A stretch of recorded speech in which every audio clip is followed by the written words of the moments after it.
आइए तो आज आपको बताते चले कि बिहार के जो मज़दूर टनल में फँसे हुए थे, उत्तरकाशी में जो मज़दूर फँसे हुए थे, उसमें जो है बिहार के भी 5 श्रमिक मौजूद थे। उसमें भी बिहार के 5 श्रमिक जो है वो फँसे हुए थे, जिसमें आपको बताते चले कि भोजपुर ज़िले के सहार थाना क्षेत्र के पेऊर निवासी सबाह अहमद भी थे, जो सुपरवाइज़र का काम उसमें कर रहे थे और काफ़ी दिनों से वो लोग उसमें फंसे हुए थे। मैं आपको बताते चलूँ कि 12 नवंबर के बाद जब टनल धंसती है, टनल गिरता है, टूटता है, तो उसमें 41 मज़दूर जो है वो फंस जाते हैं, जिसमें बिहार के भी 5 मज़दूर थे, जिसमें भोजपुर ज़िले के सहार थाना के पेऊर निवासी सबाह अहमद थे, जो सुपरवाइज़र का उसमें काम करते थे, जो सभी मज़दूरों की देखभाल करते थे और उनसे काम लेते थे। उसके बाद जब ये फंसते हैं तो क्या है कि सभी लोग अचानक जो है तबाही के मंजर को सामने नज़र से देखते हैं। उसके बाद जो है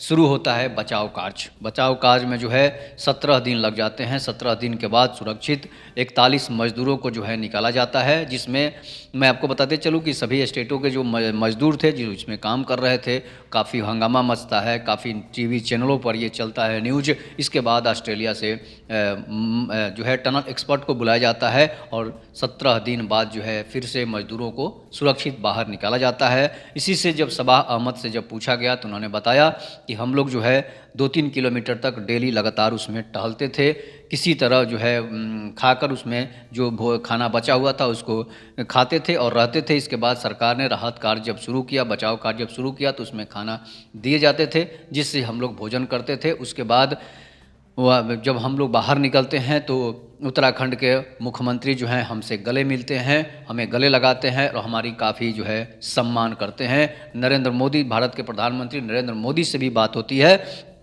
लेकिन जो है सबसे दुख की बात तब होती है, सबसे दुख हमें तब होता है जब बिहार के मुख्यमंत्री से लेकर बिहार के कोई अधिकारी वहाँ पूछने तक नहीं जाते हैं, जबकि दूसरे स्टेटों के मज़दूरों को देखने के लिए अधिकारी आते थे। जब वो सभी मज़दूरों को निकाला गया तो उसके बाद भी दूसरे स्टेटों के जो मज़दूर थे जो काम कर रहे थे उसमें वहाँ के अधिकारियों ने, सरकारी अधिकारियों ने आकर उनसे बात की, उनको सम्मान दिया और उनसे जो है बचाव राहत में जो हासिल होता था उसे वो मदद करते थे। लेकिन बिहार सरकार जो है चूक हो जाती है। बिहार सरकार जो है सिर्फ़ और सिर्फ जो है बिहार सरकार हमें बचाने तक नहीं गई, हमें देखने तक नहीं गई, बिहार का कोई अधिकारी तक नहीं गया।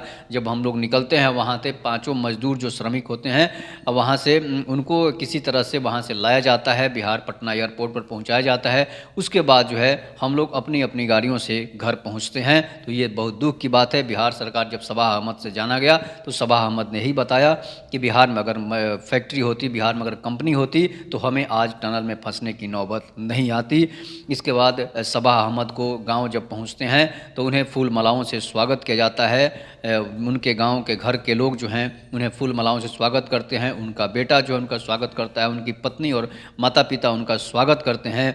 माता पिता की आंखों में आंसू थे, इसलिए कि उनका बेटा जो है बचकर आया हुआ था। उन्हें थाली में फूल लेकर उन्हें आरती जैसे लगाया जाता है, तो आरती उनके आगे आरती लगाई जाती है उनके पत्नी के द्वारा। इसके बाद पत्नी से जब हाल जाना गया तो उन्होंने यही बताया कि खुदा का, भगवान का शुक्र है जो हमारे पति जो हैं वो बचकर निकल कर आ गए हैं। लेकिन बिहार सरकार इसकी सुध नहीं ली। तो ये बिहार सरकार की नाकामी है, जहाँ की नरेंद्र मोदी, भारत के प्रधानमंत्री ने हमारे जो है सबाह अहमद जी से बात की, लेकिन नीतीश कुमार बात तो करना दूर की बात है, देखने तक बिहार का कोई अधिकारी नहीं जाता है। तो ये बिहार का दुर्भाग्य है, बिहार की नाकामी का परिणाम है कि बिहार में ऐसी सरकार है जो मजदूरों तो को देखने तक नहीं जाती है।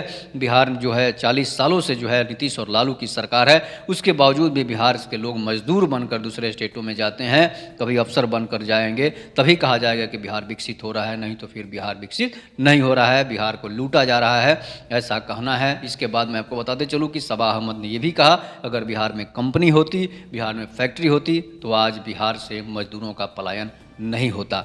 इस पर आप अपनी प्रतिक्रिया जरूर दीजिएगा कि बिहार सरकार को क्या जातीय जनगणना में उलझना चाहिए, जातीय राजनीति में उलझना चाहिए, या फिर कोई कंपनी या फैक्ट्री लगाना चाहिए ताकि बिहार के लोग बिहार में ही काम कर सकें। तब तक के नमस्कार, जय हिंद, जय भारत, जय श्री राम।